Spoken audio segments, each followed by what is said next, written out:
18. O quê? 18. 18? 18, você não lembra? Não. Dia 18? Ai, dia 18! Dia 18. Eu quero fazer só vamos falar a primeira Gente, coisa. primeira coisa, bem lembrado. Antes do boa tarde, vamos deixar de ser educado. O que vai ter dia 18? Ao vivo em Taubaté. Ao vivo em Taubaté, eu falando nisso. Vou estar com a Sol lá, né, Sol? Ao vivo. Já tem até lugar, não tem? Vai ser na Avenida do Povo, em Taubaté, falando nisso, dia 18, cai numa terça-feira. A gente está esperando todo mundo lá. Lembrando que o programa agora, por conta do horário eleitoral, começa às 2h10. Mas chega antes, leva bolinho, leva café.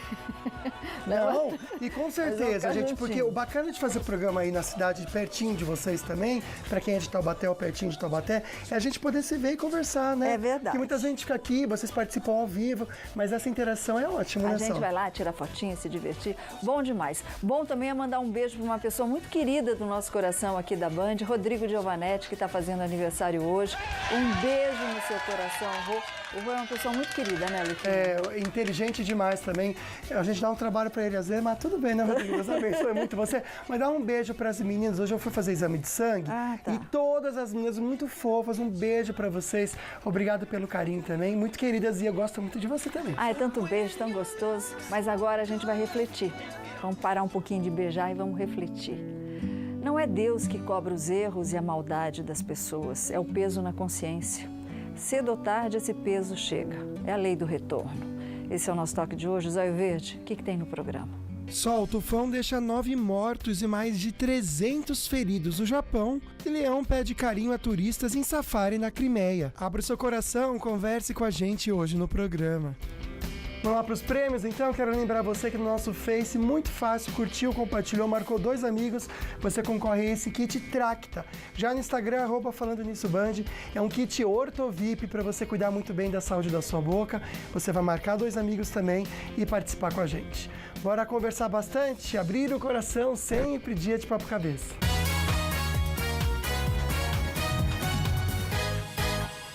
O assunto é um pouco delicado, você não precisa se identificar, mas às vezes você sente que você não consegue levar a sua vida por uma palavra desse tamanhozinho assim, insegurança, Luquinha. E muitas vezes é esse sentimento mesmo que faz você se sentir assim, pequeno, ou menor que os outros. Ou você, nossa amiga, também não tem coragem, muitas vezes, de tomar pequenas atitudes para ser feliz. O que é a insegurança? Insegurança é medo? Ter dúvida é uma pessoa insegura ou não? Ele está aqui para nos orientar, psiquiatra Roland Ambrogi. Obrigada, doutor Roland. Doutor, fazia saudade, tempo, fazia tempo, né, Roland? Sim, muito obrigada pela sua participação. Obrigada. Obrigado. E a gente estava conversando lá fora, doutor, vale lembrar que você não precisa se identificar. E me veio uma pergunta na cabeça que eu acho que é uma dúvida comum também. Muitas vezes a gente tem dúvida. Sim. De que caminho a gente segue na vida, Sim. seja profissional, pessoal, nos relacionamentos. A dúvida é uma insegurança? A dúvida ela pode ser uma insegurança, sim. Vai depender do tanto de sofrimento e do tempo que a pessoa leve para tomar uma determinada decisão. Se implicar em sofrimento, ela gera uma certa insegurança na pessoa. Tá, e a insegurança, na realidade, ela gera uma série de outros problemas na nossa vida, como, Sim. por exemplo, pode levar à depressão? Pode, até pode levar à depressão, sim. Porque a pessoa, o tempo todo, a pessoa se cobra, né? A pessoa se cobra, ela tem que tomar atitudes e tudo mais. E isso pode levar, a dificuldade em tomar decisões pode levar à insegurança, sim. Pode levar a isso. E a gente vai ver como Isso, é que a gente depressão. acaba com a insegurança, né, Luquinha? Sim. Perfeito, Solange. Muitas perguntas chegando, mas também por vídeo e a gente confere uma agora. Luquinha, meu nome é Égila e a minha pergunta é para o Dr. Roland. Como que a gente pode vencer os traumas de criança, né? Todos nós, a maioria, né, tem traumas de criança, né?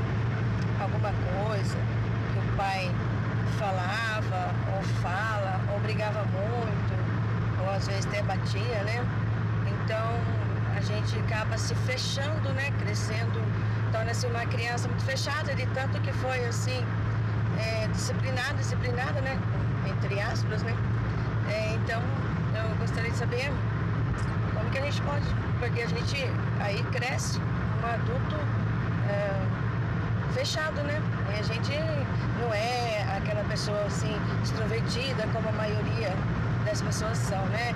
A gente se torna mais fechado. Então, eu gostaria de saber isso. A gente carrega também o casamento, a educação dos filhos. Aquela pessoa mais fechada, aquela Sim. pessoa mais retraída é uma pessoa insegura? Sim, a pessoa que pode ser, na verdade, a pessoa que é mais retraída e a pessoa que é mais insegura, muitas vezes ela é fruto de uma educação muito rígida.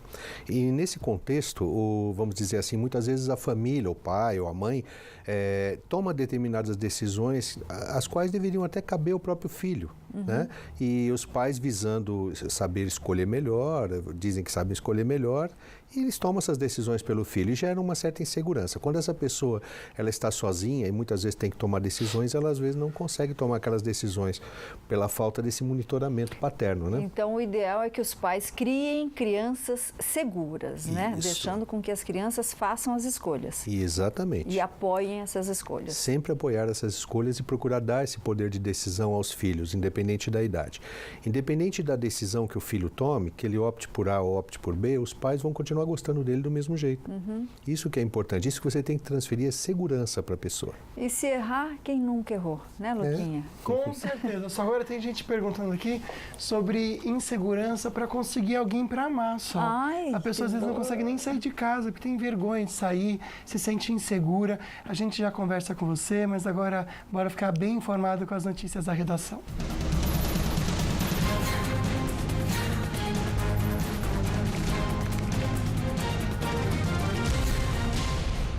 O Tribunal Federal da 2ª Região condenou em segunda instância o ex-governador do Rio de Janeiro, Antony Garotinho, do PRP, por formação de quadrilha. A gente vai ver os detalhes com a nossa linda repórter, a Daniela Lopes, direto da redação do Falando Nisso. Boa tarde, Dani. Muito boa tarde, Solange, Lucas e a todos que acompanham Falando Nisso. Só a segunda turma especializada do Tribunal Regional Federal da 2ª Região decidiu aumentar a condenação de Garotinho por formação de quadrilha de 2 anos e 6 meses para 4 anos e 6 meses em regime semiaberto. Para os desembargadores, Garotinho está inelegível. Agora a gente acompanha os detalhes com o repórter Fábio Panúzio. Garotinho, que é candidato ao governo do Rio pelo PRP, foi condenado por um esquema de corrupção envolvendo delegados que recebiam propina para facilitar a exploração de jogos de azar. Na época, Garotinho era secretário de Segurança do Estado. Em primeira instância, o ex-governador foi condenado a 2 anos e 6 meses em regime aberto. Agora, a punição subiu para 4 anos e 6 meses de prisão em regime semiaberto. A condenação enquadra tecnicamente o candidato na lei da ficha limpa, mas caberá ao Tribunal Regional Eleitoral decidir se Garotinho está ou não inelegível. Em uma entrevista agora à noite, o ex-governador disse que vai recorrer e seguirá em campanha. Garotinho diz que é perseguido porque teria denunciado um esquema de corrupção que levou o ex-governador Sérgio Cabral para a prisão. O julgamento foi um julgamento político. Se fosse mantida a pena, já estava prescrito. Ou seja, desde o dia 27, isto não valia mais. Então ele precisava aumentar a pena para tentar me enquadrar, porque já havia prescrição clara. O problema é que esse país não tem um código penal que funcione direito. Prescrição de qualquer crime é tão crime quanto a prescrição. Ou seja, se você cometer um crime, você tem que pagar com ele. Seja governador, seja presidente, seja quem for. Artigo 5º da Constituição, somos todos iguais perante a lei. Presta atenção em quem você vai votar. Por falar nisso, o ministro do Supremo Tribunal Federal, Gilmar Mendes, Pedro Mariano, ele mandou soltar Laurence Casagrande, ex-presidente da Dessa, lembram? Laurence Casagrande já presidiu a Companhia Energética de São Paulo no governo Geraldo Alckmin, foi secretário de Transportes e Logísticas do Estado e o Gilmar mandou soltar.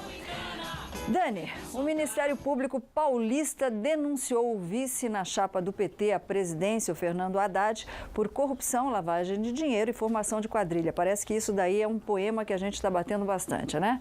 Qual é a base da denúncia, Dani? Olha, Solange, a denúncia tem como base a delação do empreiteiro Ricardo Pessoa, dono da UTC. Na delação, Pessoa contou que foi procurado no ano de 2013 pelo então tesoureiro do PT, João Vacari Neto, que pediu 3 milhões de reais para pagamento de dívidas da campanha de Haddad à prefeitura. Os detalhes agora na reportagem.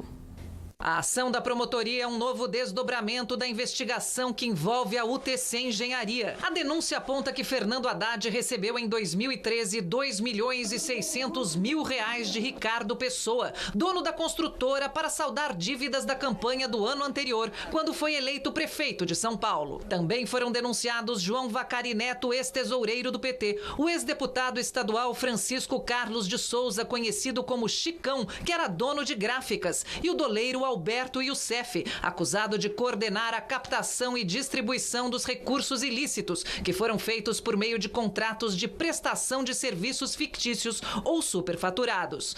Na semana passada, o Ministério Público de São Paulo já havia denunciado Haddad por improbidade administrativa. A assessoria do petista disse em nota estar surpresa com uma denúncia sem provas em período eleitoral, baseada nos depoimentos de um empreiteiro que já teve delações negadas pela Justiça. Vou contar um negócio, viu, Luquinha? A gente não sabe para onde corre nesse país. Uma última notícia que acabou de sair, infelizmente, acabou de falecer a atriz Beatriz Segal, uma grande atriz. Ela morreu em São Paulo aos 92 anos, estava no Hospital Albert Einstein, Luquinha. Grande atriz mesmo, Solange. Lamentamos por isso, né?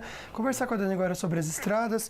Tudo corre bem para o motorista, Dani? Tudo sim, viu, Lucas? Olha, na rodovia dos Tamoios, o tempo está um pouquinho nublado no trecho de serra, mas nenhum problema grave. A visibilidade ainda não está prejudicada, só tem as obras mesmo e Operação Pareciga no trecho de serra. Na rodovia Presidente Dutra, aqui no trecho do Vale, tudo tranquilo.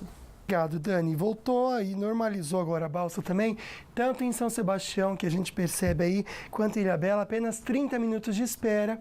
E a quarta-feira chegou com friozinho, sol, mas também tempo nublado em grande parte da região. E a gente confirma com você agora. Então, em Santo Antônio, há pequena possibilidade de chuva, tempo mais fechado, máxima de 12 graus. Já em Garatá e Taubaté, máximas de 21 graus, com previsão também de chuva para o final da tarde, mas pequena, viu? Cachoeira Paulista mesmo, máxima de 22. Em São Sebastião, máxima de 19 graus, tempo fechado agora à tarde no litoral. Aqui em São José, máxima de 21 e a temperatura vai subindo, inclusive até domingo, sol. Temperatura aí máxima chega a 29 graus e o tempo estabiliza por aqui, sim, sol entre poucas nuvens. E um tufão no Japão deixa 11 mortos e mais de 300 feridos. A gente já comenta com você no próximo bloco, é rapidinho, a gente já volta, não sai daí não, tá?